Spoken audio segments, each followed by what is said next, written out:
당장 돈이 급한데 빌릴 곳이 없을 때 참 막막하죠. 이럴 때 인터넷에 도는 불법 대출 광고 보면 어쩔 수 없이 이용하는 분들이 있을 겁니다. 문제는 그 다음인데요.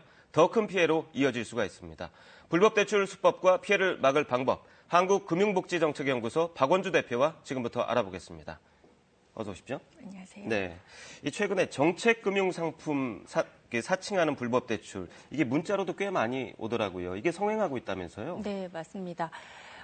보통 그 보이스피싱 많이 들어보셨잖아요. 네. 보이스피싱은 보통 전화로 하는 사기 기법인데요. 네. 요즘은 전화 사기 말고 문자 사기, 특히 대출 문자 사기가 기승을 부리고 있습니다. 네. 그게 일반적인 금융사 상품 이외에 정부 지원 햇살론과 같은 이제 정책 상품을 미끼로 해서 고금리를 저금리로 대환해 주겠다고 하는 걸 기법으로 삼아서 종종 많이 수법이 있고요. 네. 그다음에 SNS 상에서도 그 정책금융과 관련돼서 불법 대출 광고가 기승을 부리고 있는 실정입니다. 네. 반드시 아셔야 될 것은 금융기관이나 어떤 기관에서 먼저 그런 대출 문자나 전화를 할 수 없다는 겁니다. 그렇죠. 네네.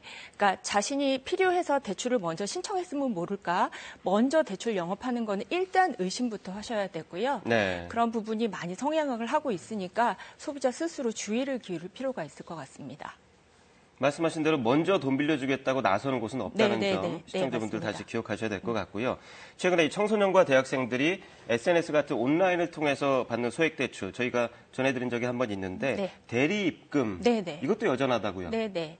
맞습니다. 청소년들도 요즘에 돈 쓸 일이 참 많잖아요. 그렇죠. 그러니까 티켓을 구입한다거나 그 아이돌의 굿즈를 산다거나 네. 이런 것들 때문에 용돈이 늘 부족합니다. 그래서 부족한 용돈을 그걸 사기 위해서 메꾸기 위해서 그런 유혹에 쉽게 빠져 들어가는데요. 네. 대리 입금이라는 건 아주 10만 원 전후에 굉장히 소액을 2, 3일간 급전으로 빌릴 수 있는 거고요. 네. 그런 온라인에서 SNS 상에서 그런 광고들이 많고 그 광고에 노출되게 됐을 때 자신이 거기를 두드리게 되는 거고 그렇죠. 그러면 간단한 정보만 주고 돈을 융통을 하는 그런 방식입니다. 네. 보통 10만 원을 불려줄 테니 2, 3일 후에 13만 원을 갚아라 이런 식이 굉장히 많고요.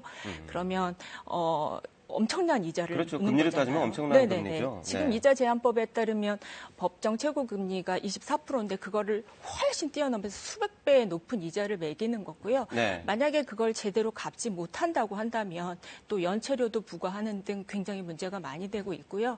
그 문제가 거기서 끝나는 게 아니라 만약에 갚지 못했을 경우에 협박을 한다거나 아니면 개인 신용 정보를 노출을 시킨다거나 네. 엄청난 문제로 사회적 문제로 이어지고 있는 현실입니다. 그렇군요. 네.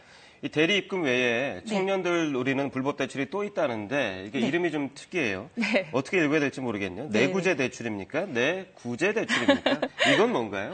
중의적 표현이 있는 것 같아요. 네. 내구재 대출은 보통 나를 구제해주는 대출이라는 용어의 신조어인데요. 네. 기본적으로 내구재라는 거는 자동차, 가전제품과 같이 한 번 사면 오랫동안 쓸 수 있는 그 제품을 내구재라고 하잖아요. 그렇죠. 그 내구재를 어떻게 보면 가지고 돈을 융통해주는 방식입니다. 아, 그래요? 네, 일단 이 내구재 대출의 주 타겟은 20대 초중반입니다. 네. 그 사람 실질적으로 20대 초중반을 실신 세대라고 하잖아요. 실업과 신용 등급이 굉장히 문제가 되는 신용이 불량한 그런 문제를 갖고 있는 어려운 세대인데 그 친구들이 쉽게 돈을 빌릴 수가 없습니다. 그렇죠. 제도권 금융기관에서 그걸 빌릴 수가 없기 때문에 자신이 가지고 있는 내구재, 휴대폰이죠. 네. 그 휴대폰을 바탕으로 돈을 융통하는 거고요. 네. 자신의 신분증만 가지고 새롭게 핸드폰을 개통을 해서 그걸 대부업자한테 주고 급전을 빌리는 거죠. 그래서 한 사람의 한 대 혹은 두 대 해서 급전을 빌리고 그 이용에 따른 그 전화비나 통신 요금이나 단말기 할부금 같은 거 있죠. 네. 그런 것들은 고스란히 명의자 몫이 되는 거죠. 굉장히 무서운 거죠. 근데 보통은 그렇게 빌린 그 휴대폰 개통한 것들을 대포폰으로 이용해서 범죄에 이용되기 때문에 그러니까요. 이것도 굉장히 문제가 되고 있고요.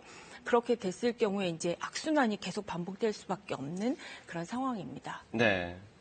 그 인터넷이나 SNS에 아예 이런 글이 못 올라오게 하면 피해자가 아예 안 생기지 않겠습니까? 그런데 이거 자체를 막기는 어려운가 보죠, 현행법으로. 어떻습니까? 어려운 것 같아요. 굉장히 네. 백방으로 뭐 감독 당국이나 아니면 시민단체들에서 굉장히 노력을 하고 있긴 한데요. 네. 시민단체들에서는 이 홍보 영상, 그 예방 영상도 만들고 그리고 교육도 많이 시키고 있고 금융감독원은 온라인 불법 금융 광고를 적발해서 조치를 취하고는 있습니다. 네. 그렇지만 그 광고가 확산되는 속도에 비해서 예방 인력이 너무너무 부족한 상황입니다. 현재.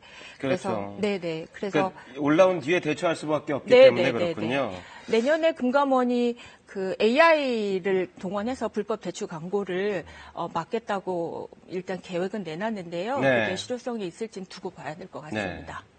이렇게 불법 대출로 본 피해 이게 굉장히 클 수밖에 없잖아요. 네. 이런 분들이 구제받을 수 있는 방법은 혹시 없을까요? 일단은 만약에 그런 문제에 노출이 되고 당했을 경우에는 두 전화번호는 반드시 아셔야 될 것 전화번호 같습니다. 두 가지를. 네네. 네. 경찰청 112에 신고를 하시거나 네. 아니면 금융감독원 1332에 신고를 하셔야 될 것 같고요. 네. 그다음에 대출 사기범한테 돈을 이미 이체를 해버린 경우, 네. 이체를 했을 경우에 당연히 지급정지 신청을 하셔야 합니다. 네. 네, 그리고 만약 지급 정지된 대출 사기 이용 계좌에 아직 돈이 남아 있다면 금융감독원 피해금 환급 제도를 통해서 돌려받을 수는 있습니다. 네, 피해금 환급제도 네네. 기억하셔야 될 것 같고 네. 이 기존 금융권에서 대출이 안 되니까 결국에 불법 대출을 쓸 수밖에 없는 게 네네. 현실이잖아요. 네네. 다른 대출 방법은 없는 건가요?